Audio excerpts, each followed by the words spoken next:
మీ పిల్లలు maths science లో dull గా ఉన్నారా? 100% మార్క్స్ కావాలంటే ఆన్లైన్ ట్యూషన్ ట్యుటోరిక్స్ లో జాయిన్ అవ్వండి. Welcome to Suman TV. రోజు రోజుకి చిరంజీవి గారి గ్లామర్ పెరుగుతూనే ఉంది. ఎక్కడ వనే తగ్గట్ల. అతి త్వరలో 7 పదులు దాటి 71 సంవత్సరాలు అడుగు పెట్టబోతున్నాడు. కానీ ఇప్పటికి కూడా నవతరం హీరోలకి ఆయన డాన్సులంటే ఆయన స్టెప్పులు వేయలేని పరిస్థితి, ఆయన ఫైట్లు చేయలేని పరిస్థితి, ఆయన నటన నటించలేని పరిస్థితి. తండ్రికి మించిన తనయుడిగా ఒకవైపు గ్లోబల్ స్టార్ ఎదుగుతున్నాడు. అదే సమయంలో అనిల్ రావిపూడి అంటే అపజయం ఎరుగని దర్శకుడి చేతిలో పడ్డాడు ఇప్పుడు. ఈయన ఈ సమయంలో కూడా ఈ యుద్ధ వాతావరణంలో కూడా కంటిన్యూగా రెండో షెడ్యూల్లో పాల్గొన్నాడు. నిన్ననే నయనతార ఎంటర్ అయ్యారు. కట్ చేస్తే ఈయన మెగా 157 వర్కింగ్ టైటిల్తో చిత్రం రూపాంతరం చెందుతుంది, రూపొందించబడుతుంది. అంటే కంటిన్యూ షెడ్యూల్గా మనం చూడొచ్చు. నయనతార హీరోయిన్గా నిన్నే షెట్లో ఎంటర్ అయింది. తర్వాత ఉత్తరాఖండ్లో ముసోరిలో రెండో షెడ్యూల్ ప్రారంభమైంది. ఫస్ట్ షెడ్యూల్ అంతా హైదరాబాద్లో జరిగింది, రెండో షెడ్యూల్ ముసోరిలో. ఇదంతా కూడా ఒక ఎత్తు అయితే ప్రధాన తారాగణం అంతా ఈ యొక్క డెహ్రాడూన్ ఈ సెట్లో పాల్గొన్నారు ఆల్రెడీ. ఈ సెట్లో ఆయన ఒక డ్యూయట్ కూడా చిరంజీవి గారు నయనతార ఒక డ్యూయట్ ఉందని తెలుస్తుంది. మరి చిరంజీవి గారు డ్యాన్స్ ఎలా ఉంటుంది? 157 సినిమాలు తీస్తున్నా ఎక్కడ వన్నె తగ్గట్లా. ఆయన యొక్క ఆ కదలికలు, ఆ కాళ్ళు మూమెంట్సు, స్టెప్సు ఆయన ఏదేసినా కానీ సెన్సేషనే. కాబట్టి ప్రేమ, కుటుంబ విలువలు కలబోసిన ఈ సినిమా కుటుంబానికి ఎంత పెద్ద ప్రాధాన్యత చిరంజీవి గారు ఇస్తారో మనందరికీ తెలిసిన అంశమే.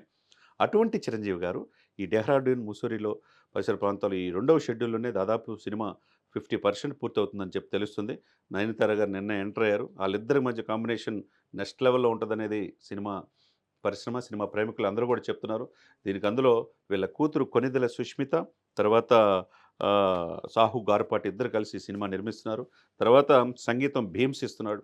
కాబట్టి ఇవన్నీ కూడా ఒక మంచి తారాగణం.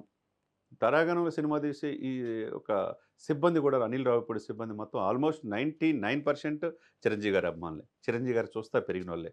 చిరంజీవి గారి డ్యాన్స్ అంటే నటన అంటే ఇష్టపడేవాళ్ళే. కాబట్టి ఒక అభిమాని దర్శకుడిగా మారితే మనం బాబీని చూడొచ్చు. ఎట్లా సినిమా తీశారో వాల్తేరు వీరయ్య.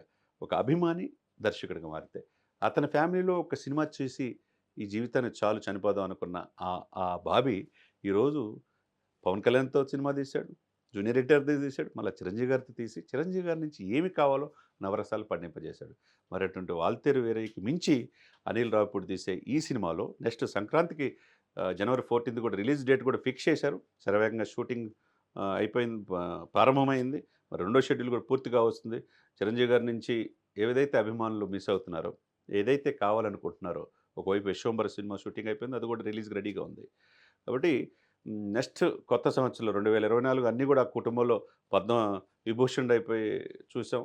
ఆ సినిమాల్లో కూడా రాజకీయాల్లో పవన్ కళ్యాణ్ సక్సెస్ అయింది చూసాం. గ్లోబల్ స్టార్గా రామ్ చరణ్ ఎదిగింది చూసాం. పెద్ద సినిమా ఇప్పుడు జరుగుతూ ఉన్నది. అంతా మంచి రోజుగా కనపడుతుంది. మెగా కుటుంబానికి 2024, 25 రాబోయే 26 కూడా కంటిన్యూ షెడ్యూల్గా ఈ ఫ్యామిలీ నుంచి సినిమాలు ఉన్నాయి.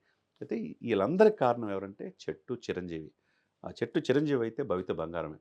మరి చిరంజీవిలాగా ఆ చెట్టుని అంతా కాపాడుకోవటమే కాకుండా తను కష్టపడి తన కింద పెరిగే వాళ్ళందరూ కూడా స్టార్లుగా తయారు చేసిన చిరంజీవి గారు నేటికి నటీనటుమణులకి ఎంతోమందికి స్ఫూర్తిదాతగా మనం చెప్పుకోవచ్చు.